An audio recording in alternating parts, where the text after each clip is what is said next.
এই স্টুডেন্টরা তোমরা কি আসছো, অনলাইনে আসছো?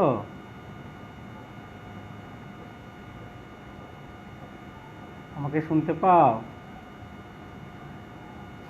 হুম।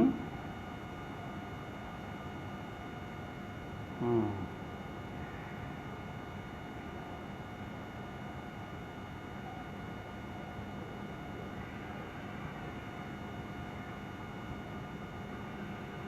তোমরা কতজন অনলাইনে আছো আমি তো বুঝতে পারি না।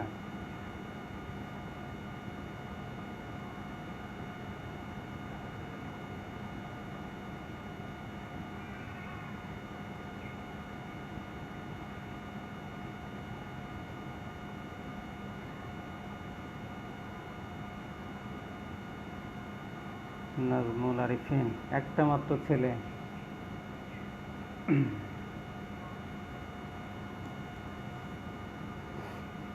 তোমাদের বন্ধুদেরকে ইনফর্ম করছিলে?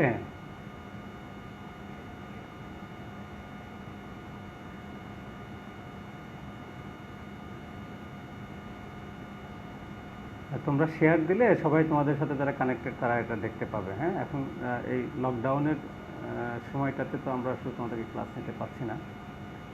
তো এই অনলাইন ক্লাসে তোমাদের যতটুকু উপকার হয় তোমরা সেটা তোমাদেরকে নিতে হবে।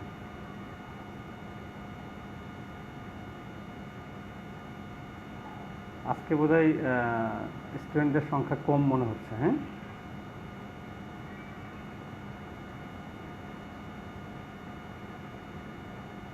4th ইয়ার 5th ইয়ার সবাই জয়েন করতে পারো, অসুবিধা নেই। মানে যারই অ্যাক্সেস আছে সেই জয়েন করতে পারবা। আমরা বলেছিলাম সকাল 11টার সময় ইএনটি ডিপার্টমেন্টের পক্ষ থেকে আমরা ক্লাস নিব। তো আমাদের আজকের টপিকস নেজোফেরেঞ্জিয়াল এনজিওফাইব্রোমা। আমরা একটু গত দিনের ক্লাসটাকে একটু 2 মিনিট একটু রিক্যাপিচুলেট করি। সেটাও ছিল নেজোফেরিংসেরই একটা ডিজিজ, যেটার নাম ছিল এনলার্জ অ্যাডিনয়েড। আজকে বলবো সেটাও নেজোফেরিংসেরই একটা ডিজিজ, যেটা কিনা নেজোফেরেঞ্জিয়াল এনজিওফাইব্রোমা। ফাইব্রোমা, এনজিওফাইব্রোমা মানে এটা একটা টিউমার লাইক লেশন। আর গতদিন যেটা ছিল মোরলেস ন্যাচারাল লিম্ফয়েড টিস্যু, সেটা বড় হইলে কী কী প্রবলেম হয়। কিন্তু দুটার সাইটই দেখো নেজোফ্যারিংস। সুতরাং নেজোফ্যারিংসের ডিজিজ যদি হয়, সিমটোমেটোলজি কিন্তু মোরলেস আগের মতোই হবে। হয়তো এনজিওফাইব্রোমা যেহেতু একটা টিউমার লাইক লেশন, এটার ব্যাপ্তি একটু বেশি হবে, এটা স্প্রেডটা একটু বেশি হবে, সিমটমটা একটু বেশি হবে, একটু তাড়াতাড়ি হবে, একটু ডেঞ্জারাস সিমটম হতে পারে। হুম। কিন্তু মোরলেস নেজোফ্যারিংসের ডিজিজ যেহেতু অ্যানাটমিক্যালি যদি আমরা চিন্তা করি, সিমটোমেটোলজি কিন্তু মোরলেস একই রকম। তো আমরা মনে হয় শুরু করতে পারি না? নেজোফ্যারিঞ্জিয়াল এনজিওফাইব্রোমা, টুডেজ টপিকস ইজ নেজোফ্যারিঞ্জিয়াল এনজিওফাইব্রোমা। তো বরাবরের মতোই আমরা যদি কোনো ডিজিজ পড়তে চাই তাহলে আমরা কয়েকটা হেডিংয়ে পড়বো। একটা ইন্ট্রোডাকশান, একটা ডেফিনেশান পড়তে পারি, একটা ইটিওলজি পড়তে পারি, একটা প্যাথোলজি পড়তে পারি, এটা কোথায় কোথায় এক্সটেনশন হয়, তার উপরে ভিত্তি করলে আমাদের কী কী সিমটম প্রডিউস করে। তারপরে আমরা অন এক্সামিনেশন আমরা কি দেখব, এরপরে আমরা কি কি ইনভেস্টিগেশন সাজেস্ট করব, তারপরে আমাদের ডায়াগনোসিস কনফার্ম হলে আমরা কি ট্রিটমেন্ট করব, সেই ট্রিটমেন্টের কী কী অপশন আছে, এবং যদি সার্জিক্যাল ট্রিটমেন্ট হয় তার কী কী কমপ্লিকেশন হতে পারে, এবং এই সার্জারির কী কী রিকারেন্স হতে পারে। এই হেডিংগুলোতে আমরা পড়ব। সবসময় চিন্তা করবা যে একটা টপিকস পড়তে গেলে এই হেডিংগুলোর মধ্যেই আমাদেরকে পড়তে হবে। প্রত্যেকটা হেডিং থেকে 3-4টা কথা যদি তোমরা মনে রাখতে পারো, এটাই আমাদের চলবে, আমাদের জন্য এনাফ। তোমরা 5th ইয়ার স্টুডেন্ট, এমবিবিএস লেভেলের ছাত্রছাত্রী, তোমাদের জন্য এটা এনাফ। হ্যাঁ, কিন্তু এটা বাসায় গিয়ে পড়তে হবে বা আগের দিন একটু পড়ে আসতে হবে, তাহলে আমরা যে কথাগুলো বলবো সেগুলো তোমাদের মাথায় থাকবে। ঠিক আছে? না হলে আমরা পড়াইলাম, তোমরা বাসায় গিয়ে পড়লা না, তোমাদের কিন্তু খুব একটা লাভ হবে না। খাতার মধ্যে এটা শুধু লেখাই থাকবে। So let's start nasopharyngeal angiofibroma. Introduction যদি আমরা চিন্তা করি, লেখার দরকার নেই, যদি কোথাও লেখা লাগে আমি বলবো তোমাদেরকে। হ্যাঁ, প্রথম কথা হচ্ছে it is a rare disease. Angiofibroma is not a very common disease, number one. Number two হচ্ছে নেজোফেরেঞ্জিয়াল রিজিয়নে যে সমস্ত বেনাইন ডিজিজ আছে তার মধ্যে এটা আবার কমনেস্ট। দুইটা জিনিস, যে as a whole angiofibroma is a nasopharyngeal angiofibroma is a rare disease, but it is more or less common in the nasopharyngeal benign disease. তার মানে নেজোফেরিংসে তো বেনাইন ডিজিজও হতে পারে, ম্যালিগনেন্সিও হতে পারে। সো তোমরা বেনাইন ডিজিজের মধ্যে more or less common disease. এখন শোনা যাচ্ছে? শুনতে পাও আমাকে? বোঝা যাচ্ছে কিনা?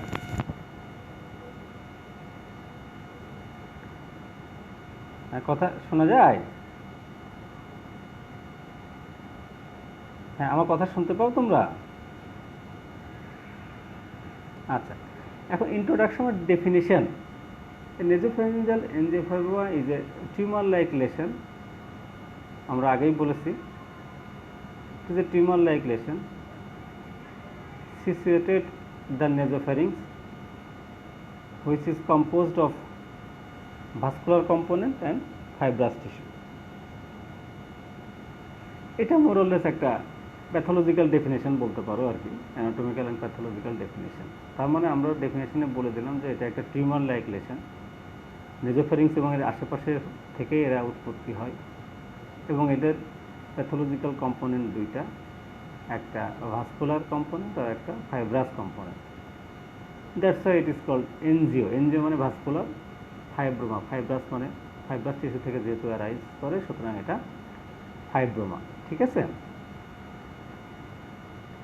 ইটিওলজি, ডিজিজটা কেন হয় না, ইটিওলজির মধ্যে আমরা বলতে পারি যে exact etiology it not known. আমরা এখন জানি না যে এটা আসলে কেন হয়, তবে কিছু কিছু সাজেস্টিভ ফ্যাক্টরস এটার জন্য দায়ী। এক নম্বর হচ্ছে যে মেল অ্যাডোলেসেন্টদের বেশি হয়, সেকেন্ড ডিকেড অফ লাইফ। হ্যাঁ, 10 থেকে 20 বছর, ইউজুয়ালি 14 থেকে 20 বছরের মধ্যে বেশি হয় মেল অ্যাডোলেসেন্ট। একটা পাওয়া যায় আর কি আমরা যদি স্টাডি করি। দুই নম্বর বলা যেতে পারে যে একটা হরমোনাল ইনফ্লুয়েন্স আছে, দ্যাট ইজ টেস্টোস্টেরন ইনফ্লুয়েন্স আছে এটাতে। 3 নম্বর বলতে পারি একটা হেমাটোমাস ভাস্কুলার লেশন নিডাস থাকে। হেমাটোমাস ভাস্কুলার নিডাস থাকে এখানে, পরে যখন টেস্টোস্টেরনের ইনফ্লুয়েন্সটা বাড়ে তখন এটা আস্তে আস্তে বড় হয়ে এনজিওজেনেসিস এবং ফাইব্রাস টিস্যু গ্রো করার কারণে এই টিউমারটা তৈরি হয়। অ্যাডাল্ট পার্সনের কম হয়, মোর দ্যান 40 ইয়ার্স 50 ইয়ার্স পার্সনদের কম হয়, মেল ফিমেল যাই হোক না কেন। অ্যাজ এ হোল ফিমেলদের কম হয়। তাহলে আমরা এই ইটিওলজিক্যাল ফ্যাক্টরসগুলো একটু চিন্তা করতে পারি যে মেলদের বেশি হয় 14 থেকে 20 বছরের। টেস্টোস্টেরনের একটা ইফেক্ট আছে এখানে। হেমাটোমাস ভাস্কুলার নিডাস থাকে, সেখান থেকে এটা পরবর্তীতে গ্রো করে। ফিমেলদের কম হয়। Adult patient more than 40 years male বা ফিমেল যাই হোক না কেন তাদের কম দেখা যায়। মোটামুটি এটা একটা ইটিওলজি আমরা বলতে পারি। হ্যাঁ, তাহলে আমরা ইন্ট্রোডাকশন পড়লাম, আমরা একটা ডেফিনেশন পড়লাম, আমরা একটা ইটিওলজি পড়লাম না। এরপরে এটা সাইট অফ অরিজিন। এটা আসলে বেসিক্যালি আমরা যদিও বলছি যে এটা নেজোফেরেঞ্জিয়াল রিজিয়নে থাকে, এটার আসলে সাইট অফ অরিজিন নিয়ে কিছুটা কন্ট্রোভার্সি আছে। হ্যাঁ, তো সেটাও আমাদেরকে একটু জানতে হবে। Site of origin next. exact site of origin is not fixed, so it may arise from the nasopharynx, cranial vault বলে, রুপ অ্যান্ড পোস্টেরিয়র ওয়াল যেখানে মিশছে ক্রেনিয়াল ভল্ট থেকে অ্যারাইজ করতে পারে, number 1। Anterior wall of the sphenoid bone থেকে arise করতে পারে, নাম্বার 2। নাম্বার 3 কুয়ানা থেকে অ্যারাইজ করতে পারে। কুয়ানা তোমরা জানো, posterior aperture of the nasal cavity is called choana. আবার স্ফিনোপ্যালাটাইন ফোরামেন থেকেও অ্যারাইজ করতে পারে। ইএনটি রিজিয়নে অ্যানাটমিটা আসলে খুব ডিফিকাল্ট, আর এটা তোমরা আসলে অতটা ভালো মনেও থাকবে না, এটা খুবই স্বাভাবিক ব্যাপার। কিছু কিছু জিনিস তোমরা মনে রাখবে যেটা ইম্পর্টেন্ট, খুব বেশি কিছু আসলে মনে রাখতে পারবাও না ওইভাবে। আমাদের পরীক্ষার জন্য যতটুকু দরকার বা পরবর্তীতে আমাদের কর্মক্ষেত্রে যতটুকু দরকার ততটুকু তোমরা মনে রাখবা। এবং স্ফিনোপ্যারাটাইন ফোরামেন এটা কোথায় থাকে, এটা তোমাদের জন্য একটু ডিফিকাল্ট। ফটোঅ্যানাটমি যাই হোক, তাহলে সাইট অফ অরিজিন বলতে আমরা বললাম যে এক্স্যাক্ট সাইট মানে এটা ফিক্সড না, ক্রেনিয়াল ভল্ট থেকে আসতে পারে, এন্ট্রোভাল অফ দ্য স্পিনয়েড বোন থেকে আসতে পারে, কুয়ানা থেকে আসতে পারে, স্ফিনোপ্যারাটাইন ফোরামেন থেকে আসতে পারে। তো এখনকার যুগে বলা হচ্ছে যে sphenopalatine foramen is the commonest site. আগে বলা হতো ক্রেনিয়াল ভল্ট। যদি কেউ জিজ্ঞাসা করে এটা তোমরা বলতে পারো, বললে ভালো আর কি। সাইট অফ অরিজিনের পরে আমরা পড়ব প্যাথোলজি। প্যাথোলজি বলতে এটা যে component, by definition we have already told যে এটা একটা নিওপ্লাস্টিক একটা গ্রোথ, যেটার মধ্যে ভাস্কুলার কম্পোনেন্ট থাকে এবং ফাইব্রাস কম্পোনেন্ট থাকে। প্যাথোলজিটা কি? তাহলে প্যাথোলজি হচ্ছে যে angiofibroma equal to vascular component plus fibrous component. এখন দেখো এই ভাস্কুলার কম্পোনেন্টের কিছু পিকুলিয়ারিটিস যেটার উপরে কিন্তু আমার সিমটম নির্ভর করবে, সো এটা তোমাদেরকে একটু জানতে হবে। আমরা কি জানি, একটা ব্লাড ভেসেলে 3টা লেয়ার থাকে না, টিউনিকা অ্যাডভান্টেশিয়া, টিউনিকা মিডিয়া আর এন্ডোথেলিয়াল লেয়ার। টিউনিকা মিডিয়া মানে যেটা মাসল কট, যেটা কিন্তু বেসিক্যালি ব্লাড ভেসেলের গতি প্রকৃতি অনেকটা কন্ট্রোল করে। ব্লিডিং বেশি হলে হঠাৎ করে কন্ট্রাক্ট করে ব্লিডিং বন্ধ করে দেয়, তাই না, সংকোচন। কিন্তু দেখো ইন্টারেস্টিংলি এই যে এনজিওফাইব্রোমাতে যে ভাস্কুলার কম্পোনেন্ট থাকে, যে ব্লাড ভেসেল তৈরি হয়, এটা থেকে অ্যাডভান্টেজও থাকে না, টিউনিকা মিডিয়াও থাকে না, অনলি এন্ডোথেলিয়াল লেয়ার।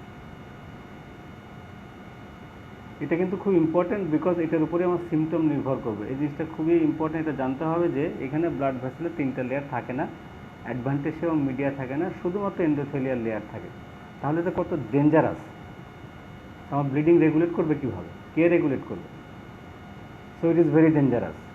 আমরা জিজ্ঞাসা করলে এটা জিজ্ঞাসা করতে পারি যে এটার সাথে অন্যান্য ব্লাড ভেসেলের কী পার্থক্য থাকবে এই এনজিওফাইব্রোমা ব্লাড ভেসেলের সাথে। সো এটা তোমাদেরকে জানতে হবে, মাথায় রাখতে হবে যে এই নেজোফেঞ্জিয়াল এনজিওফাইব্রোমাতে যে ব্লাড ভেসেল তার only endothelial layer is present, tunica মিডিয়াও থাকবে না, অ্যাডভান্টেজও থাকবে না। এবং দেখা যায় কোনো কোনো সময় ভাস্কুলার কম্পোনেন্ট বেশি, fibrous component com, that is dangerous. কোনো কোনো টিউমারে দেখা যায় যে ফাইব্রাস কম্পোনেন্ট বেশি, vascular component com, that is less dangerous. Because vascular component বেশি থাকার অর্থ হচ্ছে ব্লিডিং বেশি হওয়া, আর ফাইব্রাস কম্পোনেন্ট বেশি থাকার অর্থ হচ্ছে ব্লিডিং কম হওয়া। ঠিক আছে, তাহলে আমরা প্যাথোলজি পড়লাম। ঠিক আছে, তোমরা একটু আস্তে আস্তে একটু থিঙ্ক করবা, চিন্তা করবা, হ্যাঁ, মাথায় একটু নিয়ে আস্তে আস্তে চিন্তা করতে হবে। এখন দেখো আমরা বলেছি যে এটা টিউমার লাইক লেশন, সুতরাং এটার গ্রোথটা একটু নর্মাল টিস্যুতে বেশি। আমরা যদি টিউমারের সংজ্ঞা পড়ি, তাই না, তাহলে এটা আস্তে আস্তে আস্তে আস্তে কী হবে, বড় হবে। এবং নেজোফ্যারিংস যেটা, সেটা ইট ইজ এ কনফাইন্ড স্পেস, সামনে পিছনে উপরে নিচে এই পাশে, এটা ইট ইজ এ কনফাইন্ড স্পেস। কিন্তু ও তো বড় হচ্ছেই, তাহলে ও যদি ওইখানে স্পেস না পায় তাহলে সে যেদিকে জায়গা পাবে সেদিকে সে এক্সটেন্ড করবে। তো নেক্সট আমাদের এক্সটেনশন অফ দ্য ডিজিজ, আমরা ডেফিনেশন পড়লাম, আমরা ইটিওলজি পড়লাম, আমরা সাইট অফ অরিজিন পড়লাম, আমরা প্যাথোলজি পড়লাম। এখন আমাদের extension of the disease. Extension of the disease কোথায় কোথায় এক্সটেন্ড করতে পারে? তো নেজোফেরিংস থেকে যদি সামনের দিকে এক্সটেন্ড করে তাহলে এটা হবে nasal cavity and paranasal sinuses, তাই না? নেজোফেরিংস থেকে যদি সামনের দিকে যায় তাহলে nasal cavity and paranasal sinuses, number 1। Number 2, এটা যদি নেজোফেরিংস থেকে যদি ল্যাটারালি যায়, আমরা গতদিনই বলেছিলাম যে ল্যাটারালি আমাদের স্টেশন টিউব আছে, ফোসা অফ রোজেনমুলার আছে। আজকেও একই ঘটনা, যদি ল্যাটারালি যদি এক্সটেন্ড করে তাহলে সে মিডিল ইয়ারে প্যাথোলজি করবে, recurrent acute otitis media or otitis media with effusion. ঠিক আছে? তাহলে একটা সামনে গেলে নেজাল ক্যাভিটিতে, পাশে গেলে মিডল ইয়ারের, যদি এটা ল্যাটারালি এক্সটেন্ড আরও নিচের দিকে এক্সটেন্ড করে, এটা টেরিগোমেক্সিলারি ফিশার দিয়ে ইনফ্রাটেম্পোরাল ফোসা এবং আলটিমেটলি চিকে চলে আসবে, চিক এখানে চলে আসবে। তাহলে দেখো নেজোফ্যারিংসের ডিজিজ চিকেও চলে আসতে পারে through the pterygomaxillary fissure and infratemporal fossa. এগুলো তোমাদের জন্য একটু ক্লামজি হবে, জাস্ট নামগুলো জেনে রাখো, এটা তোমরা বুঝতে পারবে না ওইভাবে, ওই স্কাল বেজ না হলে আসলে এটা বোঝানো খুব মুশকিল আমি মনে করি, একটু জাস্ট জেনে রাখো। তাহলে আমরা সামনে জানলাম, পাশে জানলাম। যদি এটা সুপারোল্যাটারালি যায় তাহলে এটা অরবিটের মধ্যে ঢুকতে পারে, ইনফিরিয়র অরবিটাল ফিশার আছে, সুপিরিয়র অরবিটাল ফিশার আছে, এই ফিশারগুলো দিয়ে এরা অরবিটের মধ্যে ঢুকতে পারে, ঢুকে এটা কিন্তু প্রপ্টোসিস করতে পারে, তাই না? অরবিটে তো একটা কুঠুরি, এটাও তো একটা কনফাইন্ড স্পেস, একটা টিউমারের মধ্যে ঢুকে গেলে চোখটাকে রাখবে, চোখটাকে বাইরে বের করে দিতে চাইবে, this condition is called প্রপ্টোসিস।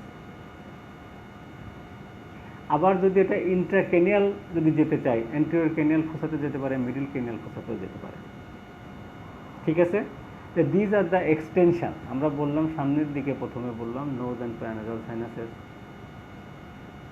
Laterally আমরা বলেছিলাম মিডল ইয়ার, অ্যাকুডোটাইটিস মিডিয়া আর সিক্রেটরি ওটাইটিস মিডিয়া, আরও একটু নিচের দিকে গেলে pterygomaxillary fissure, infratemporal fossa and cheek, skull বেজে যেতে পারে অ্যান্টেরিয়র কেনিয়াল ফোসা, মিডল কেনিয়াল ফোসা, অরবিটের দিকে যেতে পারে, দ্যাট ইজ প্রপ্টোসিস।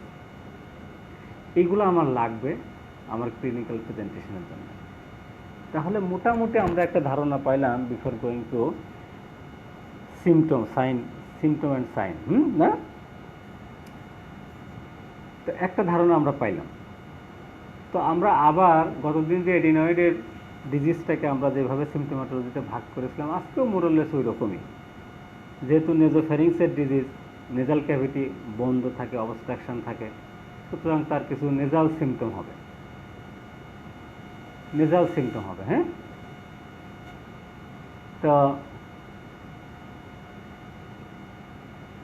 কিছু ওরাল সিমটম হবে, ওরাল বলতে AURAL, মানে কানের সিমটম হবে, সেকেন্ড গ্রুপ অফ সিমটম। কিছু ওরাল সিমটম হবে, ORAL, মুখের মধ্যে কিছু সমস্যা হবে। আর এক্সটেনশনের উপরে ভিত্তি করে যদি চোখে যায় চোখের সমস্যা হবে, যদি ক্রেনিয়াল ফোসাতে যায় তাই তার সমস্যা হবে, এবং অ্যাজ এ হোল একটা জেনারেল সিমটম হবে, তাই না? তাহলে সিমটোম্যাটোলজিকে আমরা তিনটা ভাগে ভাগ করতে পারি, একটা নেজাল সিমটম, একটা ইয়ার সিমটম, একটা ওরাল সিমটম, আর একটা জেনারেল সিমটম, চারটা ভাগে ভাগ করতে পারি। এখন দেখো ক্লিনিক্যাল ফিচার, তাহলে এই পেশেন্ট কী কী সমস্যা নিয়ে আমাদের কাছে আসবে, ক্লিনিক্যাল ফিচার্সটা কেমন হবে? এক নম্বর আমরা বলেছিলাম খুব কনফিডেন্টলি এই ডিজিজটা মেল অ্যাডোলেসেন্ট 14 থেকে 20 বছরের মেলদের হয়, তাহলে সেটা একটা সিমটম হিসাবে আসতে পারে যে আমাদের কাছে যে রোগীগুলো আসবে মেল পেশেন্ট, অ্যাডোলেসেন্ট পেশেন্ট, এটাও একটা সিমটমের মধ্যে, যে আমাদের কাছে 14 বছরের মেয়ে আসলে আমরা এটা চিন্তা করবো না, 14 বছরের ছেলে যদি এরকম প্রবলেম নিয়ে আসে আমরা চিন্তা করবো it may be a case of angiofibroma. 2 number দেখো নেজাল সিমটম। নেজাল সিমটম আগের দিন আমরা অ্যাডিনয়েড পড়ার সময় আমরা বলেছিলাম যে নেজাল অবস্ট্রাকশন উইথ হাইপোনেজাল ভয়েস, তাই না? আজকেও দেখো নাক বন্ধ তার, কিন্তু যেহেতু তার প্যাথোলজিতে আমরা বলেছিলাম যে ভাস্কুলার কম্পোনেন্ট এবং ফাইব্রাস কম্পোনেন্ট থাকে, সুতরাং মূল সিমটমটা এখানে হবে আমাদের ব্লিডিং রিলেটেড, এপিস্ট্যাক্সিস রিলেটেড, এবং তার কিছু ক্রাইটেরিয়া থাকবে। কি সিমটম সেটা বলছে যে রিকারেন্ট, প্রফিউজ, স্পন্টেনিয়াস, এই তিনটা অ্যাডজেক্টিভ কিন্তু তোমাদেরকে জানতে হবে, কারণ এটা অন্যান্য ডিজিজ থেকে তোমাদেরকে এটা ডিফারেন্সিয়েট করতে হেল্প করবে। আমরা দেখো বলেছি রিকারেন্ট মানে বারবার হতে পারে, স্পন্টেনিয়াস মানে কোনো কারণ ছাড়াই, কোনো ট্রমা নাই, কোনো নাক ঝাড়া নাই, কোনো ঠান্ডা নাই, সর্দি নাই, হঠাৎ করে তার ব্লিডিং শুরু হবে। সাধারণত নাকের ব্লিডিং হয় কি ইয়াং এজে 14-15 বছর এই যে সাধারণত নাকের ব্লিডিং হয় ট্রমা, হয় চট থাপ্পড় খেয়ে আসে ট্রমা, কোয়াল ঝগড়াঝাটি করে, অথবা দেখা যায় মোটরসাইকেল চালাইতে গিয়ে 100 কিলোমিটার স্পিডে যে রোড ট্রাফিক অ্যাক্সিডেন্ট হয়ে আসছে, নেজাল ব্লিডিং নিয়ে আসছে, তাই না? তো এটার কোনো হিস্ট্রি নাই, কিন্তু নেজাল ব্লিডিং, শুয়ে আছে, নাক দিয়ে রক্ত পড়া শুরু হয়েছে, this is called spontaneous bleeding, না? তাহলে রিকারেন্ট মানে বারবার হবে, স্পন্টেনিয়াস মানে কোনো কারণ ছাড়া হবে, এবং প্রফিউজ ব্লিডিং, যে ব্লিডিংটা দেখলে একটা সাধারণ মানুষ ভয় পেয়ে যাবে, this is called profuse bleeding. আমরা এটাকে বলতে পারি টরেনশিয়াল ব্লিডিং। টরেনশিয়াল ব্লিডিং এই টার্মটা কিন্তু আমরা ওখানে জিজ্ঞাসা করি, টরেনশিয়াল ব্লিডিং, কলের পানির মতো রক্ত যাবে। এবং দেখো আমরা আগেই বলেছিলাম যে এই যে ব্লাড ভেসেল তাদের কিন্তু টিউনিকা মিডিয়াও নাই, অ্যাডভান্টেজিয়াও নাই, অনলি এন্ডোথেলিয়াম। তাহলে বুঝতেই পারো যে ব্লিডিং হচ্ছে, কখন থামবে একমাত্র আল্লাহ ছাড়া আর কেউ বলতে পারে না। So it is called profuse bleeding, torrential bleeding, কারণ এর থামার কোনো মেকানিজম নাই। ঠিক আছে, তাহলে তিনটা কথা, একটা হচ্ছে recurrent, spontaneous and profuse bleeding, number 1 nasal সিমটমের মধ্যে। নাম্বার 2 হচ্ছে nasal obstruction and hyponasal voice, যেহেতু নেজাল ক্যাভিটি বন্ধ আছে। সাইনোসাইটিসের ফিচার নিয়েও আসতে পারে, অসুবিধা নেই। কানের মধ্যে recurrent acute otitis media and otitis media with effusion, conductive hearing loss, কানের পেন নিয়ে আসতে পারে। ওরাল ক্যাভিটি যদি সিমটম নিয়ে আসে তাহলে দেখবো যে তার স্নোরিং হচ্ছে, যেহেতু সে নাক দিয়ে শ্বাস নিতে পারবে না। তার প্যালেট, সব প্যালেটটা অনেক সময় দেখা যায় বাজ, যদি আমরা সাইন নিয়ে দেখবো আর কি, বাজ থাকে, অনেক সময় ফোলা থাকে। হ্যাঁ, as a whole general symptom যে এই পেশেন্টটা কী থাকে, অ্যানিমিক থাকতে পারে, যেহেতু প্রফিউজ ব্লিডিং এই patient may develop anemia, anemic থাকতে পারে। আর তাদের এক্সটেনশন অনুযায়ী যেখানে যেখানে এক্সটেনশন হবে সেই সমস্ত সিমটম নিয়ে আসতে পারে, লাইক নেজাল ব্রিজটা ব্রডেনিং হয়ে যাবে, যদি অনেক বড় ফুলে যায় তাহলে ব্রডেনিং হয়, চিক সোয়েলিং নিয়ে আসতে পারে, অ্যানিমিয়া থাকতে পারে, তো আগেই বললাম, প্রোপটোসিস নিয়ে আসতে পারে, অথবা cranial nerve palsy, specially 2nd, 3rd, 4th and 6th cranial nerve palsy. Symptomatology বুঝতে পারছো? কোনো সমস্যা? দুই একজন যদি কমেন্ট করো যে সিমটোম্যাটোলজি বুঝতে কোনো অসুবিধা আছে কিনা, তাহলে আমি আবার রিপিট করব। হ্যাঁ, আমরা কিন্তু খুবই আস্তে আস্তে যাচ্ছি, আমার ধারণা যে বুঝতে কোনো অসুবিধা হওয়ার কথা না তোমাদের। হ্যাঁ, দেখো এটা মুখস্থ করার কিছু নেই, গতদিনের মতোই। নেজোফ্যারিংস এটা ডিজিজ থাকলে কি কি, নেজোফ্যারিংসে, হ্যাঁ নেটওয়ার্ক তো ভালোই আছে, সাক্ষাৎ নেটওয়ার্ক তো ভালো, তুমি কি দেখতে পাচ্ছ না? আমি তো হ্যাঁ, নেটওয়ার্কে কি জানি কোনো সমস্যা তো আমি মনে করছি না। হ্যাঁ, তোমরা শুনতে পাচ্ছ আমাকে? তাহলে সিমটোম্যাটোলজি মুখস্থ করার কিছু নেই, আমরা আগেই বললাম যে কোন বয়সে হবে, নেজাল সিমটম কি থাকবে, ইয়ার সিমটম কেমন থাকবে, জেনারেল সিমটম কেমন থাকবে। ঠিক আছে, তাহলে এখন আসো আমরা অন এক্সামিনেশন, আমরা এই পেশেন্টটাকে এক্সামিন করে কি দেখব। জেনারেল এক্সামিনেশন করলে আমরা অ্যানিমিয়া পেতে পারি, patient may be anaemic, number 1। Number 2, যদি তার নেজাল ব্রিজ ব্রডেনিং হয়, চিক সোয়েলিং থাকে, এটা ডিপেন্ডস অন মানে এক্সটেনশন, প্রপটোসিস থাকে, সেগুলো আমরা পাবো। আমরা অ্যান্টেরিয়র রাইনোস্কোপি যদি করি তাহলে নেজাল ক্যাভিটির মধ্যে একটা মাস পেতে পারি, যদি এটা নেজাল ক্যাভিটিতে এক্সটেনশন থাকে, সেটা which is pinkish in colour, reddish আর পিঙ্কিশ ইন কালার। তার মানে এটা কি, নেজাল ক্যাভিটির মাস বলতে আমরা নেজাল পলিপ চিন্তা করি, এটা ওয়ান কাইন্ড অফ পলিপই ধরে নাও, কিন্তু এটার কালারটা হবে pinkish and reddish in colour. অন্যান্য সময় পলিপ হলে যেরকম আমরা প্রবিং করি, কনসিস্টেন্সি দেখার চেষ্টা করি, ব্লিডস অন টাচ কিনে দেখার চেষ্টা করি, অ্যাটাচমেন্ট দেখার চেষ্টা করি, পার্টিকুলারলি এই ক্ষেত্রে আমরা প্রবিং করব না, এটা কিন্তু মনে রাখতে হবে, মাথায় রাখতে হবে। আমরা নেজাল মাস প্রবিং করব এটা বললে খুশি হই, কিন্তু এই কেসে যদি বলো তাহলে আমরা অখুশি হই। হ্যাঁ, আমরা খুব একটা খুশি হতে পারি না, বিকজ তুমি টাচ করলে সাথে সাথেই প্রফিউজ ব্লিডিং শুরু হবে। সো আমরা এটাকে প্রবিং করব না, আমরা অন এক্সামিনেশনে আমরা খালি চোখে দেখব নেকেটাই, প্লাস আমরা নেজাল এয়ারওয়ে প্যাটেন্সি টেস্ট করতে পারি, এটা পার্শিয়ালি অবস্ট্রাক্টেড নাকি কমপ্লিট অবস্ট্রাক্টেড এটা দেখতে পারি। হ্যাঁ, আচ্ছা। ওরাল ক্যাভিটি এক্সামিনেশনে দেখতে পারি সব প্যালেট মে বি বাজ forward or another pinkish mass may be seen through the nasopharynx, oral cavity কান ডিপ্রেসর দিয়ে ডিপ্রেস করলে দেখা যেতে পারে। হ্যাঁ, তারপরে আমরা কান এক্সামিন করবো, যদি অটাইটিস মিডিয়া ডিফিউশন থাকে বা রিকারেন্ট এভিসিন থাকে, সেগুলো থাকলে আমরা এক্সামিন করবো। হ্যাঁ, আর যদি ওরাল ক্যাভিটি এক্সামিনেশনে যদি মাসটা দেখা না যায়, আমরা পোস্টেরিয়র রাইনোস্কোপি করতে পারি। আগের দিনের মতো। এখনকার যুগে আমরা নেজো এন্ডোস্কোপি রুটিন এক্সামিনেশনের মধ্যে চলে আসছে, এটা আমরা করবো, ঠিক আছে। আর নেক এক্সামিন করতে পারি, লিম্ফ নোড আছে কিনা, যাই হোক, এটা রুটিন এক্সামিনেশন। তো এইগুলো এক্সামিনেশন কিন্তু আমাদেরকে করতে হবে।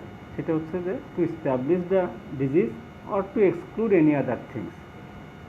পেশেন্ট তো তোমার কাছে এই সিমটমগুলো নিয়ে আসছে, তো অ্যাজ এ ডক্টর তোমাকে এক্সামিন করতে হবে দুইটা কারণে, two exclude the any other things or to establish this disease, ঠিক আছে। কোনো অসুবিধা বুঝতে পারছো? খাদিজা, হ্যাঁ বুঝতে পারছো? সাখাওয়াত, ফেরদৌসী জাহান, বুঝতে পারছো তোমরা?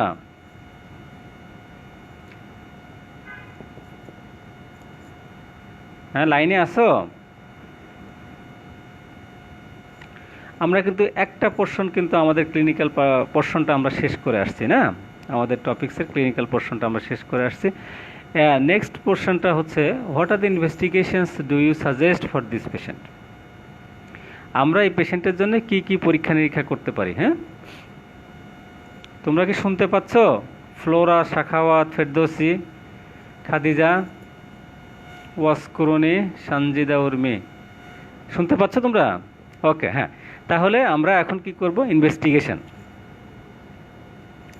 আমরা একটা রুটিন এক্সরে করতেই পারি, এক্সরে নেজোফ্যারিংস ল্যাটারাল ভিউ, আগের দিনের মতো এনলার্জ অ্যাডিনয়েডে যেরকম আমরা এক্সরে করেছিলাম এক্সরে নেজোফ্যারিংস ল্যাটারাল ভিউ, আজকেও আমরা করতে পারি যে এক্সরে নেজোফ্যারিংস ল্যাটারাল ভিউ।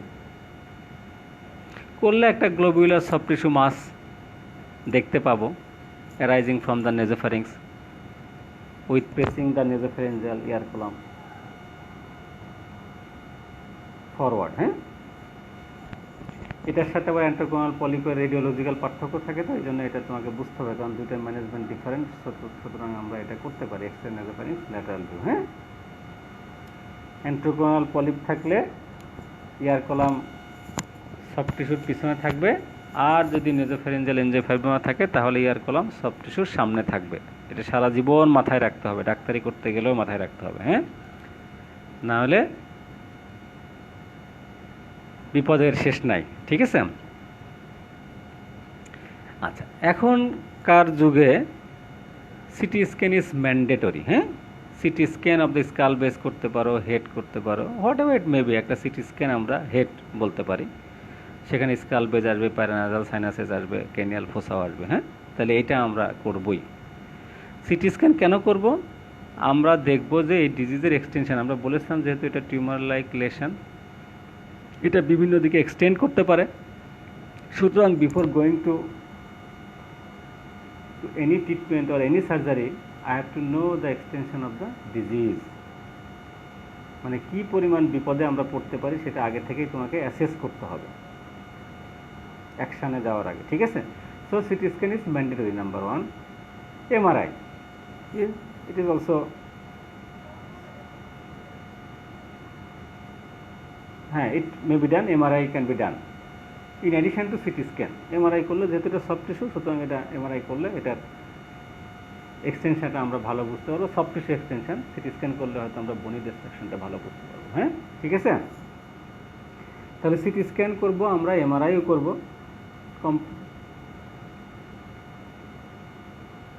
তিন নাম্বার হচ্ছে যে যেহেতু এটা একটা ভাস্কুলার লেশন, তোমরা আগেও মেডিসিন বা সার্জারি তোমরা পড়েছো কিনা জানি না, ভাস্কুলার লেশনে কিন্তু এনজিওগ্রাম করা হয়।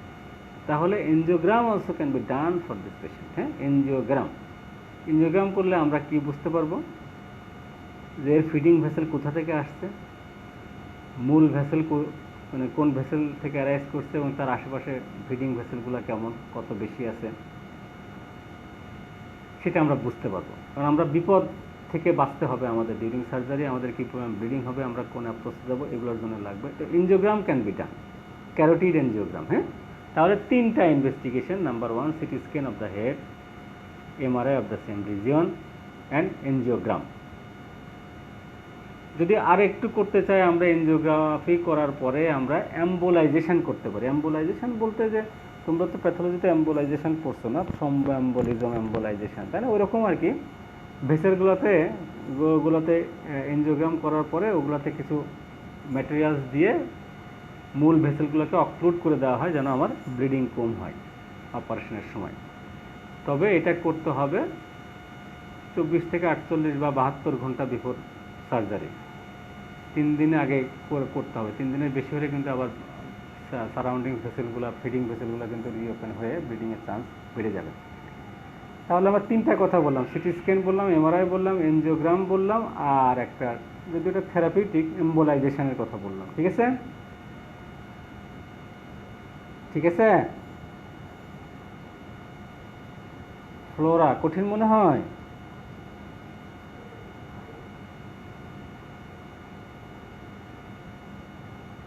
আসলে যে জিনিসে তুমি ভালো বোঝা যায় না সেই জিনিসটা করতে গেলে একটু কঠিনই লাগে। যাই হোক, এটা সমস্যা নেই তোমাদের, বাসায় গিয়ে আরেকবার একটু বই পড়লে এটা ঠিক হয়ে যাবে। হ্যাঁ, এখন আসো আমরা মোটামুটি বুঝলাম। আচ্ছা, একটা কোশ্চেন আমরা এই সমস্ত জায়গা থেকে করে থাকি যে এই পেশেন্টের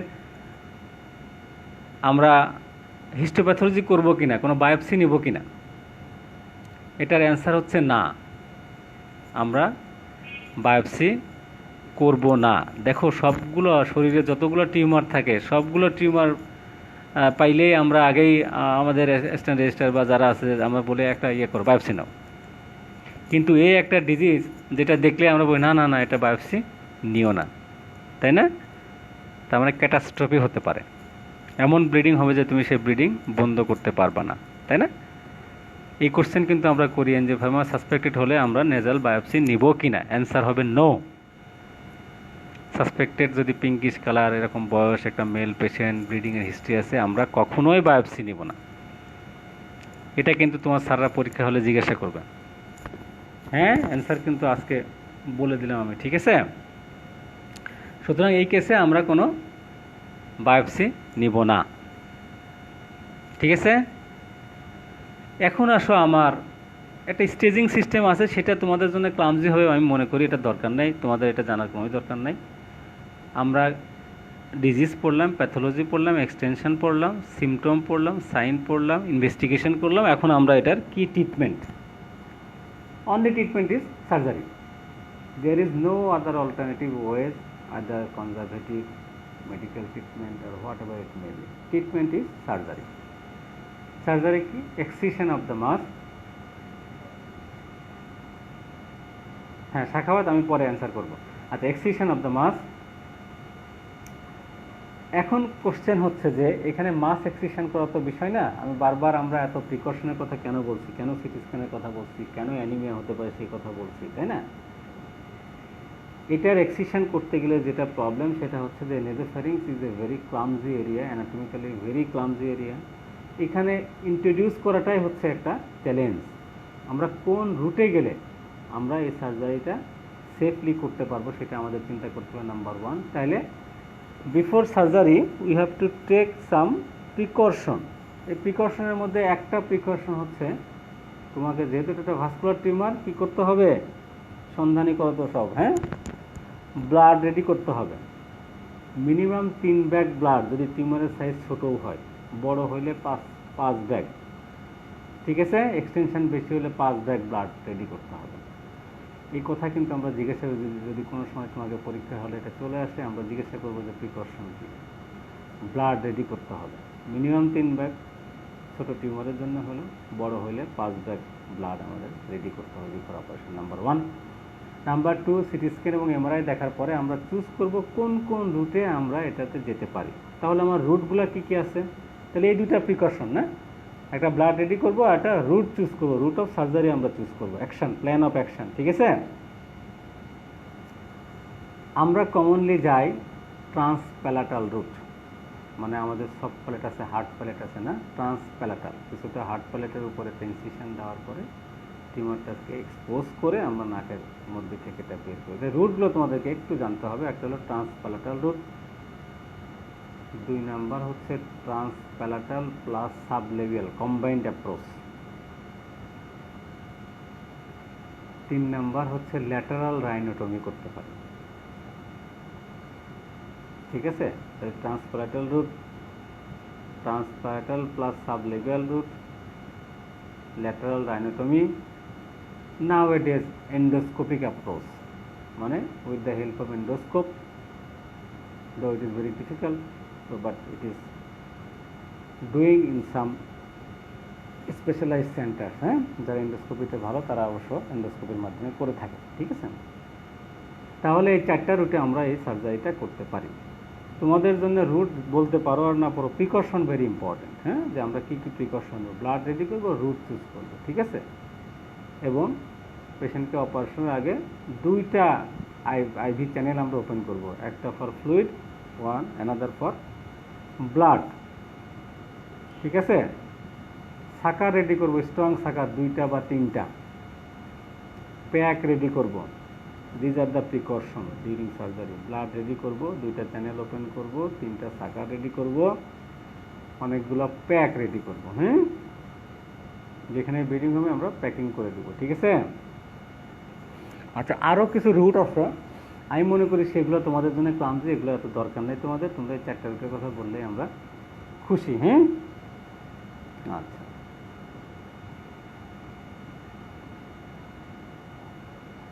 এখন তুমি ট্রিটমেন্ট করলাম, ট্রিটমেন্ট করলে যেহেতু এটা সার্জারি, আমরা সবসময় বলি no surgery is without complication.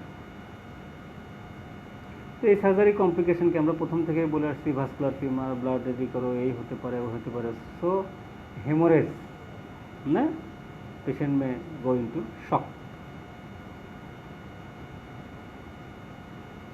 সেই কারণে আমাদের 2টা চ্যানেল ওপেন করতে বলছি আমরা, হ্যাঁ।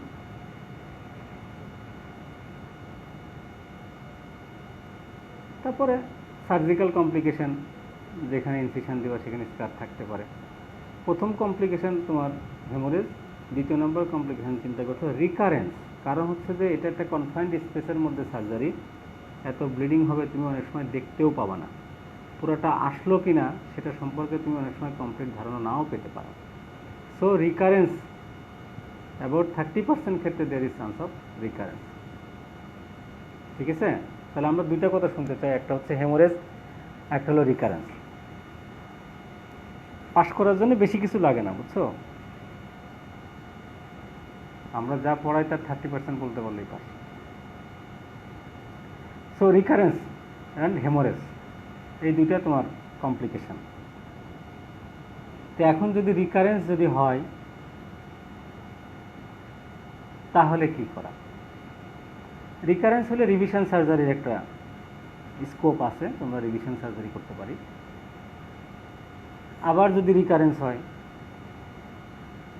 অথবা সার্জারি করলাম, বাইরের অংশ করলাম, কিন্তু ব্রেনের মধ্যে যেটা সেটা আনতে পারলাম না, রয়ে গেল, সেটাকে রিকারেন্স বলা যাবে না, এটাকে রেসিডুয়াল বলতে হবে। তাহলে রেসিডুয়াল ও রিকারেন্স যদি বারবার হতে থাকে, রিকারেন্স বা রেসিডুয়াল টিস্যু যদি থাকে, সেই সমস্ত ক্ষেত্রে রেডিওথেরাপির একটা রোল।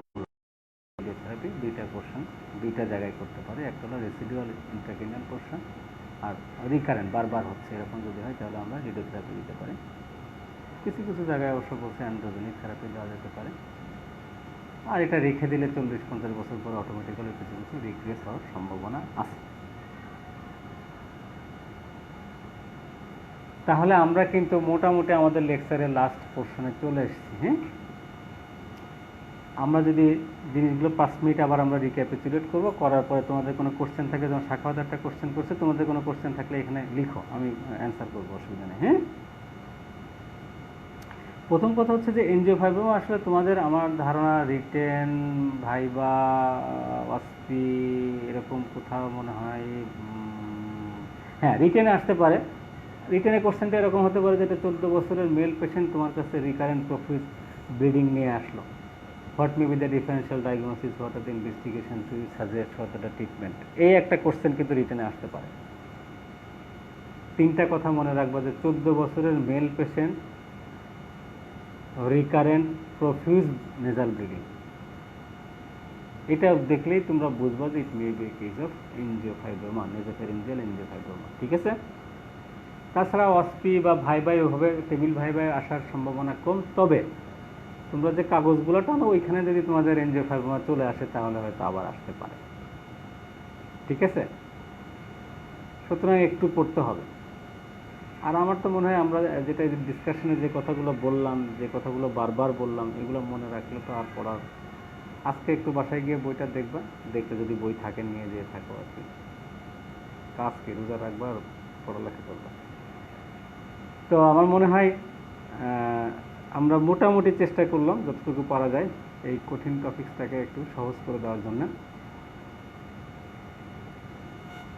তো আমরা যদি আবার একটু চিন্তা করি, আমরা ডেফিনেশনে বলেছিলাম যে এটা একটা টিউমার লাইক লেশন যার ভাস্কুলার কম্পোনেন্ট, ফাইবার কম্পোনেন্ট আছে। অরিজিন বললাম নেজোফ্যারিংস, টেনিয়ান ভল্ট, স্পিনোপ্যালেটাইন ফোরামেন, কোয়ানা, স্পিনয়েড বোনের অ্যান্টেরিয়র ওয়াল। এটা এক্সটেনশন হতে পারে সামনে, পিছে, উপর, নিচে, যে কোনো দিকে। Pathology is very important. আমরা বলেছিলাম যে ভাস্কুলার লেশন বাট ভেসেলের মধ্যে শুধুই এন্ডোথেলিয়াল লেয়ার থাকে, যেটাই কিনা আমাদের সর্বনাশের মূল। একটু টাচ করলে টাচিং ছাড়াও ব্লিডিং হতে পারে, কিন্তু সেই ব্লিডিং নাও থামতে পারে স্পন্টেনিয়াসলি। হ্যাঁ, অনেক সময় পরে ওষুধ থেমে যায়, সেটা কীভাবে থামে এটা আল্লাহ ছাড়া আর কেউ বলতে পারবে না। প্যাথোলজি যদি আমরা চিন্তা করি তাহলে থামানোর আমাদের কোনো সিস্টেম নেই আর কি। ঠিক আছে, তারপরে আমরা সিমটোম্যাটোলজি পড়লাম, এক্সটেনশন অফ দ্য ডিজিজের উপরে ভিত্তি করে নেজাল সিমটম। আবারও বলি, profuse recurrent nasal bleeding, torrential bleeding, এই টার্মটা মনে রাখবে, টরেনশিয়াল ব্লিডিং, TORENTIO না TIAL, টরেনশিয়াল, TORENTIAL, টরেনশিয়াল ব্লিডিং নাকি ডাবল টি, একটু দেখে নিও তো বানানটা, ভুলে গেছি। যাও, তো এরকম ব্লিডিং হতে পারে, আমরা জিজ্ঞাসা করতে পারি। হ্যাঁ, আমরা ইনভেস্টিগেশন করলাম, সিটি স্ক্যান করলাম, MRI করলাম, আমরা এনজিওগ্রাম করলাম, আমরা এম্বোলাইজেশন করতে চেয়েছি যদি বেশি বড় টিউমার হয়, আমরা স্টেজিং করলাম, আমরা প্রিকশন, তোমাদের জন্য প্রিকশন ইম্পর্টেন্ট আমরা বললাম, কারণ ব্লাড রেডি করবা তোমরা, বিং এ ইন্টার্ন ডক্টর। হ্যাঁ, চ্যানেল ওপেন করবা তোমরা, শাখা রেডি করবা তোমরা, তোমার স্যাররা এসে অপারেশন করবে, রুট কি হবে এটা তোমার স্যারদের ডিসিশন। হ্যাঁ, কমপ্লিকেশনের মধ্যে বললাম যেহেতু ব্লিডিং, হেমোরেজ, শক এবং রিকারেন্স, আর যেখানে ইনফেকশন দিবে সেগুলো দ্বারা কিছু প্রবলেম কিছু হতে পারে, যা ওগুলো পারলে না পারলে না। রেডিওথেরাপির কিছু রোল আছে,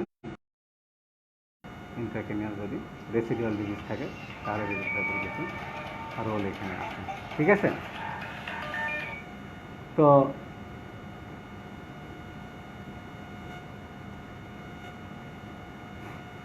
ঠিক আছে, এখন তোমাদের কোনো কোশ্চেন?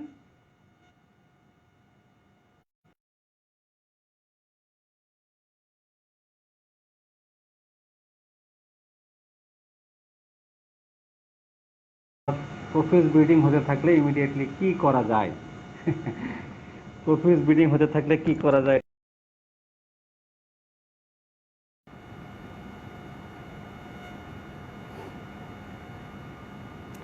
আচ্ছা, প্রফিউজ ব্লিডিং যদি আসে হয়, প্রফিউজ ব্লিডিং দিয়ে যদি আসে তাহলে আমাদেরকে পেশেন্টটা কি অ্যাসেস করতে হবে না, পেশেন্ট শকে আছে কিনা। আগে শকের ম্যানেজমেন্টে চিন্তা করতে হবে, কারণ সে তার বাসা মনে করে কোথায়, এখানে আশেপাশে কোথায় তালমা নাকি এদিক, যাই হোক তোমাদের ফরিদপুর আশেপাশে বাসা, সেখান থেকে সে আসছে, রুমাল ধরে নিয়ে ব্লিডিং হচ্ছে, তার মুখ দিয়ে নাক দিয়ে সমানে ব্লিডিং হচ্ছে। হ্যাঁ, পেল কালার বাচ্চা,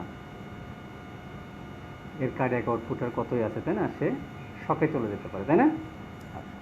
তাহলে যদি প্রফিউজ ব্লিডিং যদি হয়, এক নম্বর হচ্ছে অ্যাসেসমেন্ট অফ দ্য পেশেন্ট, যদি শক থাকে শকের ম্যানেজমেন্ট, ফ্লুইড, ব্লাড এগুলো অ্যারেঞ্জ করতে হবে, দিতে হবে। যদি নাক দিয়ে ব্লিডিং হয়, ANS প্যাকিং করতে পারে, ইন্টারনেজাল প্যাকিং করতে পারে, করলে ব্লিডিং হয়তো কমে যেতে পারে। ইন্টারনেজাল প্যাকিংয়ে যদি না কমে তাহলে তোমার PNS, post nasal space packing করতে হবে। It should be done under general anaesthesia. এই দুইটা প্যাকিং করলে আপাতত ব্লিডিং বন্ধ হবে। হ্যাঁ, কথা বুঝতে পারছো? তাহলে প্রফিউজ ব্লিডিং হয়ে শাখাওয়াত, প্রফিউজ ব্লিডিং হলে তোমাদেরকে অ্যাসেস করতে হবে, শকে থাকলে শকের ম্যানেজমেন্ট করতে হবে, আর কোনো মেডিকেশনে আসলে ব্লিডিং বন্ধ হবে না। তুমি প্রোগুলেন দাও আর যাই দাও না কেন, এটাতে আসলে তেমন কিছু বন্ধ হবে না। তোমার আইদার ANS প্যাকিং আর PNS packing which should be done under GL।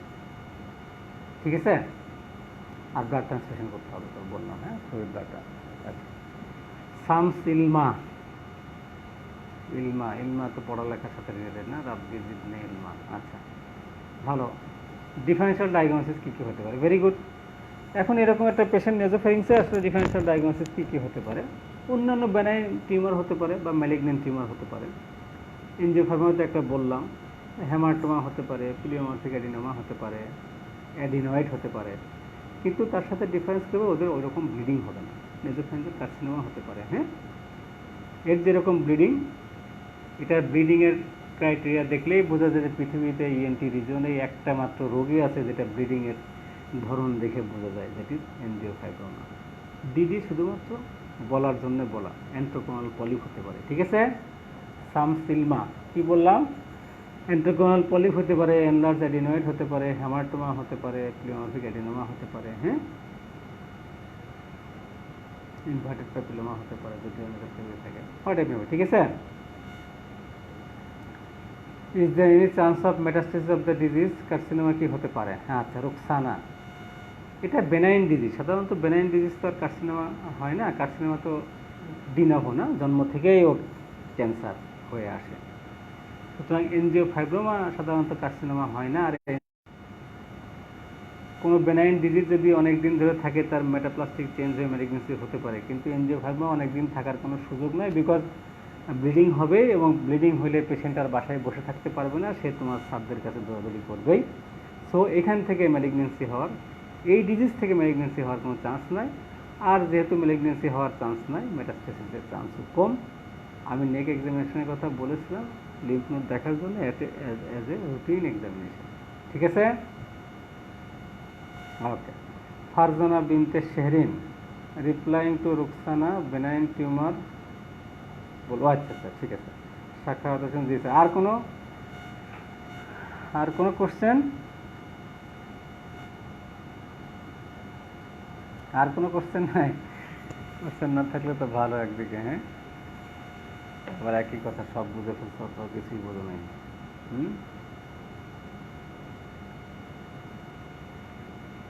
তাই না? তাহলে দেখো আমরা একটা কি পয়েন্ট, কয়েকটা পয়েন্ট আমরা একটু ইয়া করি,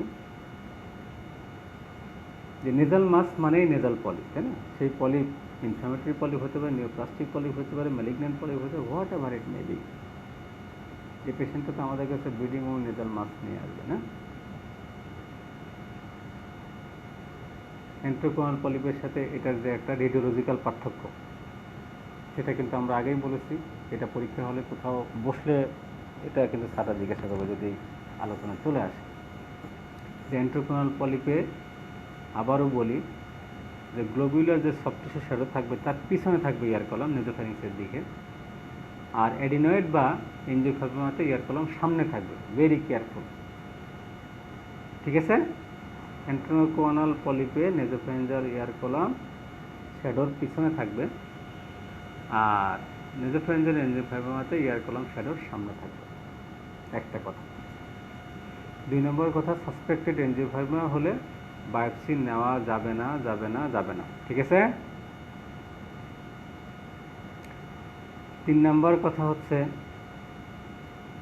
এই ডিজিজের তুমি যে ম্যানেজমেন্টই দিতে চাও তার আগে প্রিকশন নিয়ে তোমাকে ম্যানেজমেন্টে যেতে হবে। প্রিকশন বলতে ব্লাড, চ্যানেল ওপেন করা, সাকার, এগুলো তোমাকে রেডি করে তারপরে তোমাকে যেতে হবে।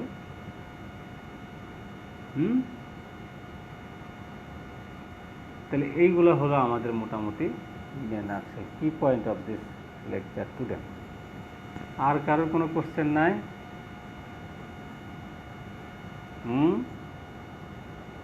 আমাদের টাইম কি শেষ হয়ে গেছে? নিপেন্দা কি আছেন নাকি? না, নিপেন্দা নাই না। তোমাদের নিপেন স্যার থাকলে তোমাদেরকে একটা গান শোনাতে পারতো, কোন নিপেন্দা নাই বলে না। তোমরা কি ইএনটি বই বাসায় নিয়ে গেছো নাকি? ইএনটি তো পড়া লাগবে না নাকি? বাসায় বই আছে? সাখাওয়াত, রুকসানা, ইলমা,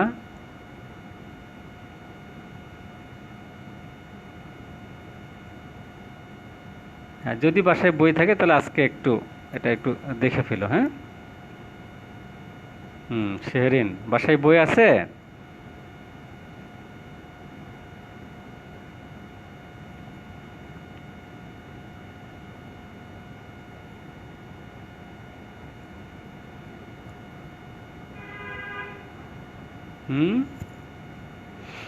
আর কোনো কোশ্চেন? তোমরা তোমরা অনলাইনে কয়জন কয়জন আছো কি তোমরা বুঝতে পারো? অনলাইনে কয়জন ক্লাস করছে? হুম,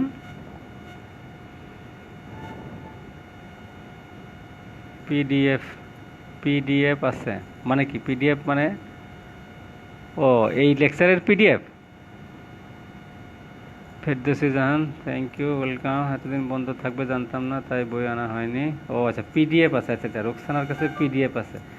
আচ্ছা ঠিক আছে, পিডিএফ তোমরা, হ্যাঁ তোমাদের জন্য আসলে কঠিন বইগুলো ফলো করা কষ্ট। স্কট ব্রাউন, তোমরা পিএল ডিঙ্গা অথবা তোমার এসকে দে, এই দুটো বই ইয়েতে ডাউনলোড করতে পারো, করে এখানে দেখতে পারো। এটাতে যে ইনফরমেশান আছে তোমাদের জন্য এনাফ।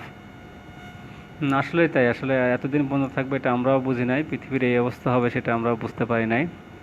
আমি জানি না পৃথিবী আবার নর্মাল হবে কিনা, আগের অবস্থায় যাবে কিনা। ও আমি তো গান গাইতে পারি না, নাজমুল আরিফিন, এটা তোমার কি বলে, তোমাদের নিপেন স্যার পারে। হ্যাঁ, সুতরাং আমি এগুলো পারি না আর কি। হ্যাঁ, সরি। আচ্ছা যাই হোক,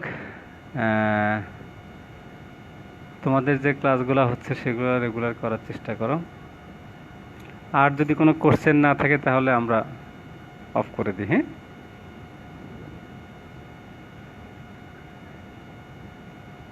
কোনো কোশ্চেন নাই আর?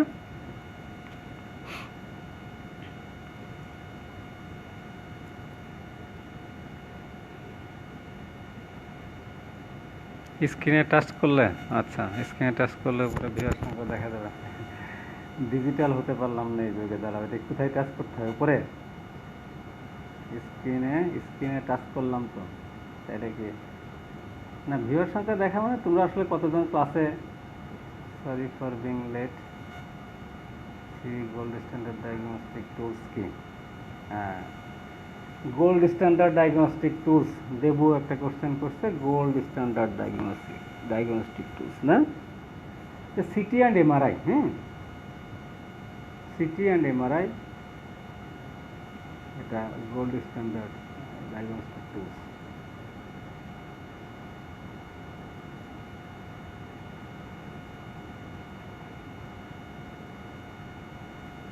আর কেউ আছে?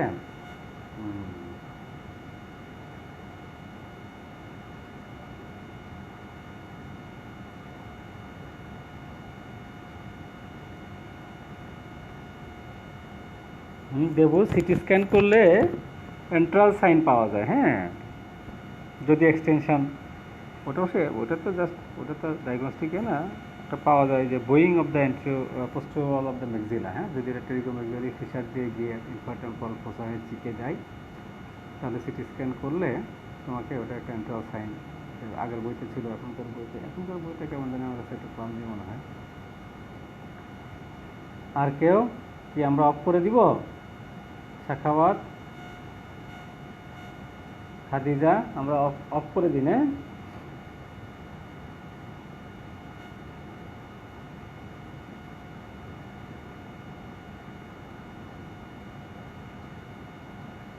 ওয়াচ করুনি।